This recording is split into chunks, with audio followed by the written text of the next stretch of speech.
রাসেল নামে এক ভাই প্রশ্ন করেছেন, শহীদ কারা? ইদানিং অনেকের মৃত্যুর পর তাদেরকে শহীদ বলে আখ্যা দেয়া হয়। ব্যাপারটি কতটুকু সঠিক বলবেন কি? প্রিয় ভাই, রাসেলের উত্তরে আমরা বলতে চাই যে এ পৃথিবীতে আল্লাহর দ্বীনকে বাস্তবায়ন করতে যেয়ে অথবা বিজয়ী করতে যেয়ে কাফেরদের বিরুদ্ধে সশস্ত্র সংগ্রামে যে মুমিন ব্যক্তি নিহত হয় তাকে শহীদ বলে। আমি আবারও বলছি, আল্লাহর জমিনে আল্লাহর দ্বীনকে বিজয়ী করতে যেয়ে কাফেরদের বিরুদ্ধে সশস্ত্র সংগ্রামে যে মুমিন ব্যক্তি নিহত হয় তাকে শহীদ বলা হয়। সহিহ বুখারীর বর্ণনা এসছে যে সাহাবারা আল্লাহ রাসূল সাল্লাল্লাহু আলাইহি সাল্লামকে জিজ্ঞেস করেছিলেন যে, হে আল্লাহ রাসূল, কারা আল্লাহ রাস্তায় জেহাদ করছে এটা আমরা কিভাবে বুঝবো? তার উত্তরে আল্লাহর হাবিব সাল্লাল্লাহু আলাইহি সাল্লাম বলেছিলেন, মান কাতালা লিতাকুনা কালিমাতুল্লাহি হিয়াল উলিয়া ফাহুয়া ফি সাবিলিল্লাহ। যে ব্যক্তি আল্লাহর দ্বীনকে, আল্লাহর বিধানকে কিংবা আল্লাহর আইনকে বাস্তবায়নের জন্য, আল্লাহর দ্বীনকে বিজয়ের জন্য যে সংগ্রাম করে যাচ্ছে সেই আল্লাহর রাস্তায় আছে। আর সে আল্লাহর রাস্তায় থাকা অবস্থায় যদি কেউ মৃত্যুবরণ করে বা নিহত হয় তাকে ইসলাম শহীদ বলে ঘোষণা করেছে। তবে সেক্ষেত্রে একটি শর্ত রয়েছে, সেটি হচ্ছে দুন আগারাদিন মিন আগারাদিদ দুনিয়া।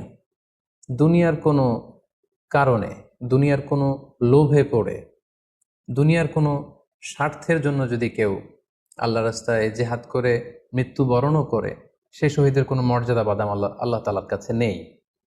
কারণ আমরা হাদিস থেকে জেনেছি অনেক শহীদ কিয়ামতের ময়দানে আল্লাহ তাআলা তাদেরকে জাহান্নামে ফেলে দিবেন। আল্লাহ বলবেন যে, তুমি তো দুনিয়াতে জেহাদ করেছিলে যে মানুষ তোমাকে বীর বলবে, মানুষ তোমাকে সাহসী বলে ঘোষণা দিবে, বাহাবা পাওয়ার জন্য তুমি জেহাদে অংশগ্রহণ করেছিলে এবং সেখানে নিহত হয়েছ। তো তুমি নিহত হওয়ার পরে মানুষ তো তোমাকে বীর বলেছে, বাহাবা দিয়েছে, সাবাস বলেছে, যে কারণে তুমি এই জেহাদে অংশগ্রহণ করেছো সেটা দুনিয়াতেই তুমি পেয়েছো। তো আমার কাছে তুমি কি চাও? আমার কাছে তোমার জন্য কিছু নেই। Go to the hell fire, জাহান নামে যাও। তাকে আল্লাহ তাআলা উপর করে জাহান নামে নিক্ষেপ করবেন।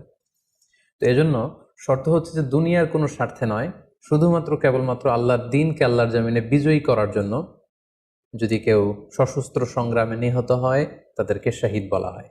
এখন প্রশ্ন হচ্ছে, যারা কাফেরদের বিরুদ্ধে জেহাদ করতে যেয়ে যুদ্ধে নিহত হলো তারা শহীদ, তারা ছাড়া কি আর কেউ শহীদ হতে পারবে না? এই প্রসঙ্গে আমরা বলবো যে বেসিকলি ইসলামী শরিয়াতে শহীদ দুই ধরনের। ইবনু হাজার আল আসকালানি উনিও শাহাদাতের প্রকারভেদ করতে যেয়ে বলেছেন যে শহীদ দুই প্রকার। একটা হচ্ছে শাহিদ উদ্দুনিয়া ওয়াল আখরা, যেটা আমরা বলেছি যারা আল্লাহ রাস্তায় নিহত হয়েছে তারা। আরেকটা হচ্ছে শাহিদুল আখরা, যারা দুনিয়াতে আল্লাহর রাস্তায় নিহত হয়নি কিন্তু পরকালে তারা শাহাদাতের মর্যাদা লাভে ধন্য হবে। প্রথম প্রকার হচ্ছে শাহিদুদ দুনিয়া ওয়াল আখরা, যেটাকে আমরা বলি শাহাদাতে হাকিকি, মানে প্রকৃত শহীদ। এরাই হচ্ছে মূলত শহীদ। এদেরকে আল্লাহ তাআলা মৃত বলতে নিষেধ করেছেন। আল্লাহ তাআলা বলেছেন, ওয়ালা তাকুলু লিমান ইউকতালু ফি সাবিলিল্লাহি আমওয়াত বাল আহইয়া ওয়ালাকিন লা তাশউরুন। যারা আল্লাহর রাস্তায় জীবন দিয়ে নিহত হয়েছে তাদেরকে তোমরা মৃত বলো না, বরং তারা জীবিত। অন্য এক আয়াতে এসেছে, বাল আহিয়াউন ইনদা রাব্বিহিম ইউরযাকুন, তারা জীবিত এবং আল্লাহর কাছে তারা রিজিক প্রাপ্ত, আল্লাহ তাআলার পক্ষ থেকে তারা রিজিক প্রাপ্ত। তাদের মর্যাদা আল্লাহ তাআলার কাছে এত বেশি যে তাদেরকে নিহত হওয়ার পরে কোনো জানাজার আগে গোসল দিতে হয় না। তাদের রক্তাক্ত দেহটাকেই সরাসরি জানাজার পরে দাফন করে দিতে হয়, কেননা সেই ঝরঝরে রক্ত নিয়ে তারা সেদিন কিয়ামতের দিবসে আল্লাহ তাআলার দরবারে তারা হাজির হয়ে যাবে। এবং আমরা যদি কোরআনের দিকে তাকাই, কোরআন আমাদেরকে জানিয়েছে, আনা আমাল্লাহু আলাইহিম মিনান নাবিয়িন ওয়াস সিদ্দিকিন ওয়াশ শুহাদাই ওয়াস সালিহিন, মানে সবচেয়ে শ্রেষ্ঠ তাবাকা বা দারাজা হচ্ছে নবীদের দারাজা, নবীদের পরে হচ্ছে সিদ্দিকিনদের দারাজা, এবং সিদ্দিকিনদের পরেই যাদের মর্যাদা আল্লাহ তাআলার কাছে সবচাইতে বেশি তারা হচ্ছে শুহাদা। এজন্য প্রতিটি মুমিনের জীবনের আকাঙ্ক্ষা বা তামান্না থাকা উচিত তারা যেন শাহাদাতের মৃত্যু আল্লাহ তাআলার কাছে কামনা করে। এবং আমরা যদি সাহাবাদের জীবনের দিকে তাকাই তাহলে দেখবো ওনারা সবসময় আল্লাহ তাআলার কাছে শাহাদাতের মৃত্যু কামনা করতেন। সাইয়েদনা ওমরে ফারুক রাদিয়াল্লাহু তাআলা আনহু আল্লাহ তাআলার কাছে সবসময় শাহাদাতের মৃত্যু চাইতেন। সহিহ বুখারীর বর্ণনায় এসেছে, ওমরে ফারুক রাদিয়াল্লাহু তাআলা আনহু দোয়া করতেন আর বলতেন, আল্লাহুম্মা রযুকনি শাহাদাতান ফি সাবিলিক ওয়াজআল মাউতি ফি বালাদি রাসূলিক। মানে হে আল্লাহ, আপনি আমাকে শাহাদাতের মৃত্যু নসিব করুন এবং আপনার প্রিয় হাবিবের এই শহর মদিনা শহরে আমার মৃত্যু আপনি নসিব করুন। এবং আমরা যদি ওমরে ফারুকের জীবনের দিকে তাকাই, তাহলে আমরা দেখবো যে উনি আহ, শহীদী মৃত্যু লাভ করেছিলেন। একজন অ্যাসাসিনেটরের মাধ্যমে আত্মাইর আঘাতে তিনি শহীদ হয়েছিলেন। এবং আল্লাহ রাসূল সাল্লাল্লাহু আলাইহি ইসলামের পাশে আবু বকর রাদিয়াল্লাহু তাআলা আনহুর কবর, তার পাশেই কিন্তু ওমরে ফারুকের কবর।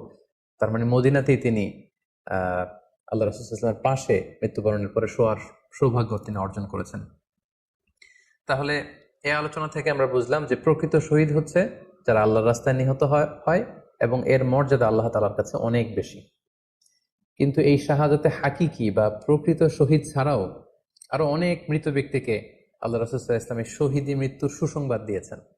তারা জেহাদে অংশগ্রহণ করেনি, তারা কাফিরদের আঘাতে নিহত হয়নি, তারা প্রকৃত শহীদ নয়, কিন্তু কিয়ামতের দিন তারা শাহাদাতের মর্যাদা লাভ করবে। তারা কারা?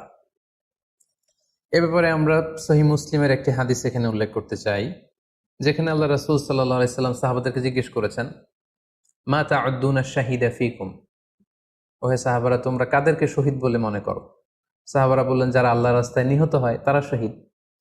তখন আল্লাহ রাসূল সাল্লাল্লাহু আলাইহি ওয়াসাল্লাম বললেন, ইন্না শুহাদা উম্মতি ইদান লাকালিল, এরকম হলে তো আমার উম্মতের মধ্যে শহীদদের সংখ্যা একেবারে কম।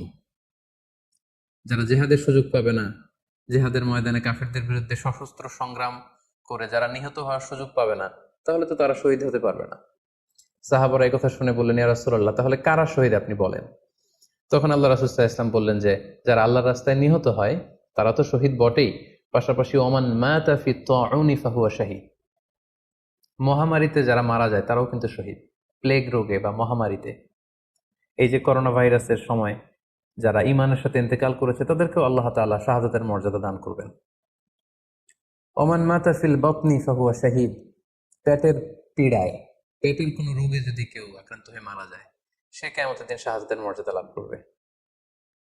ওয়াল গরিকু শাহীদ, পানিতে ডুবে যদি কেউ মারা যায় সেও শাহীদ।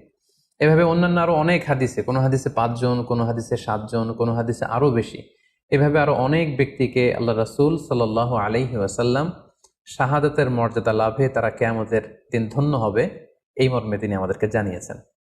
সুনানে নাসাইর একটি বর্ণনা থেকে আমরা জানতে পারি, আল্লাহর হাবিব সাল্লাল্লাহু আলাইহি ওয়াসাল্লাম বলেছেন, মান কুতিলা দুনা মাজলামাতিহি ফাহুয়া শাহীদ, অন্যায়ভাবে যদি কাউকে হত্যা করা হয়, হি ইজ ডিফেন্ডিং ইনজাস্টিস, অন্যায় প্রতিরোধে সে মারা গিয়েছে, এরকম মৃত্যুকেও তিনি শাহাদাতের মৃত্যু বলে ঘোষণা করেছেন। সুনানে তিরমিজির আরেকটি বর্ণনায় আল্লাহ রাসূল সাল্লাল্লাহু আলাইহি ওয়াসাল্লাম আরো কিছু ব্যক্তিকে শহীদ বলে ঘোষণা করেছেন। যেমন তিনি বলেছেন, মান কুতিলা দুনা দীনিহি ফাহুয়া শাহীদ, কেউ তার দ্বীনকে হেফাজত করতে যেয়ে যদি মৃত্যুবরণ করে সে শহীদ।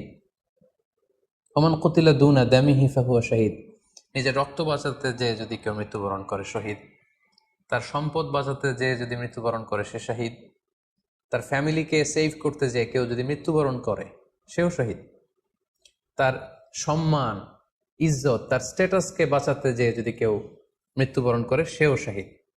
আরেক বর্ণনায় আমরা জানতে পারছি, আল্লাহ রাসূল সাল্লাল্লাহু আলাইহি ওয়াসাল্লাম বলেছেন, ওয়াসাহিবুল হাদমি ফাহুয়া শাহীদ, অর্থাৎ ধ্বংসস্তূপের নিচে চাপা পড়ে যদি কেউ মারা যায় বা কোনো দেয়ালের নিচে চাপা পড়ে যদি কেউ মারা যায় সে শহীদ। ওয়াসাহিবু যাতিল জানবি শাহীদ, অর্থাৎ ফুসফুসের কোনো রোগে, লেটসে লাং ক্যান্সারে যদি কেউ মারা যায়, ফুসফুসের কোনো ভয়ানক রোগে যদি কেউ মারা যায় সে শাহীদ, শহীদের মর্যাদা পাবে। আল হারিকু শাহীদ, আগুনে পুড়ে যদি কেউ মারা যায় সেও শহীদ। ওয়াল মারআতু তামুতু বিজুমঈন শাহীদ, বাচ্চা পেটে ধারণ করেছে, অর্থাৎ গর্ভবতী মা যদি এই প্রেগনেন্সির কারণে কিংবা বেবি ডেলিভারি করতে যেয়ে যদি মারা যায় সেও কিন্তু শহীদদের কাতারে দাঁড়াবে। এভাবে আমরা বিভিন্ন হাদিসের আলোকে এবং আল্লাহ রাসূল সাল্লাল্লাহু আলাইহি ওয়াসাল্লামের সুসংবাদ বাণীর আলোকে আমরা বুঝতে পারি যে আল্লাহর রাস্তায় যারা জেহাদ করে আল্লাহর দ্বীনকে বিজয়ী করতে যে মৃত্যুবরণ করেছে তারা হচ্ছে প্রকৃত শহীদ। তাদের মর্যাদা আল্লাহ তাআলার দরবারে অনেক অনেক বেশি। কিন্তু এই শহীদ ছাড়াও আরো অনেক ধরনের মৃত্যুকে আল্লাহর হাবিব সাল্লাল্লাহু আলাইহি ওয়াসাল্লাম শাহাদাতের মৃত্যুর সাথে ঘোষণা করেছেন। সো যারা জেহাদে মারা গেল তারাই শহীদ, বাকিদেরকে শহীদ বলা যাবে না, এই কথাটি ঠিক নয়। বরং আল্লাহ রাসূল সাল্লাল্লাহু আলাইহি ওয়াসাল্লাম নিজেই চেয়েছেন, তিনি বলেছেন যে তোমরা যদি শুধু এই এক শ্রেণীকে শহীদ বলো তাহলে তো আমার উম্মতের মধ্যে শহীদের সংখ্যা একেবারে কম। আর আমি চাই আমার উম্মতের মধ্যে থেকে অনেক সংখ্যক লোক এই শাহাদাতের দারাজা, এই মর্তবা, এই মর্যাদা লাভ করে ধন্য হোক। তাই আমরা যে কেউ একটি বর্ণনার কথা বললাম, এছাড়াও আরো অনেকগুলো বর্ণনা আছে এই ধরনের মৃত্যু যারা বরণ করেছে। লেটসে পানিতে ডুবে, আগুনে পুড়ে, পেটের পীড়ায়, নিজের সম্পদ বাঁচাতে যে, অন্যায়ের প্রতিরোধ করতে যে, সন্তান ভূমিষ্ঠ করতে যে, এরকম যত ধরনের মৃত্যু রয়েছে, এ ধরনের মৃত্যুকে আল্লাহ রাসূল সাল্লাল্লাহু আলাইহি ওয়াসাল্লাম শহীদী মৃত্যু বলেছেন। এবং কিয়ামত দিবসে এই সমস্ত লোকেরাও তারা শাহাদাতের মর্যাদা লাভে ধন্য হবে ইনশাআল্লাহ। আশা করি প্রশ্নের উত্তর আপনি পেয়েছেন।